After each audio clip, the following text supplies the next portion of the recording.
Taiwan's Pacific ally of Palau has invited the United States to build military bases as a counterweight against growing Chinese influence in the region, reports said Friday.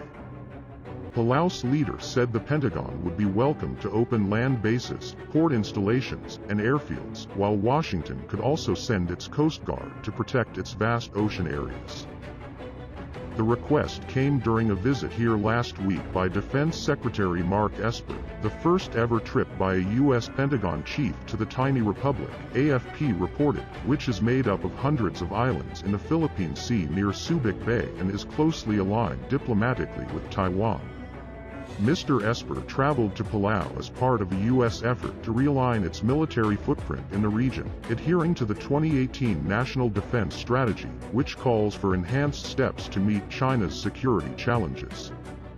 Beijing has moved to lay claim to islands in the South China Sea, a major global trade route. China also has increased jet fighter flights near Taiwan, fought a border skirmish with India, and passed a national security law to limit Hong Kong's autonomy. Contesting Chinese maritime claims, the U.S. conducted a so-called Freedom of Navigation operation August 27, sending the USS Mustin, a U.S. Navy destroyer, into the South China Sea, among several other such operations. The Mustin also transited the Taiwan Strait earlier last month, and B-2 stealth bombers and B-1 heavy bombers conducted a combined exercise with Australia last month, demonstrating their capabilities in the region.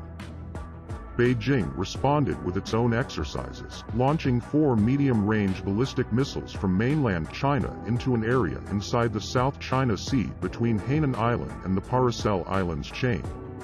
Military demonstrations have taken place alongside tensions between Washington and Beijing over trade and the pandemic. Chinese officials, who blame the U.S. for tensions over trade, military deployments, and the pandemic, didn't immediately respond to a comment request. The U.S. is on the hunt to build or reinforce partnerships with other countries to help counter those illegal claims, blunt other expansionism, and send a signal that the U.S. is committed to the region.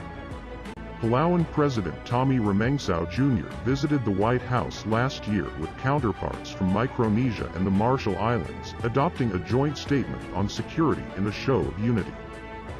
Last week, Mr. Remengsau handed Mr. Esper a letter requesting that the U.S. enter into a broader, longer-term relationship with the island nation, where the U.S. has had a small but permanent presence for decades. The Palauans said they think the U.S. military has underused the republic for years. Palau's request to the U.S. military remains simple: build joint-use facilities, then come and use them regularly, according to a copy of the letter reviewed by the Wall Street Journal. While not spelling out details, the letter indicated that the Palauans were willing to allow the U.S. to host bases, construct port facilities, build airfields, and host more troops.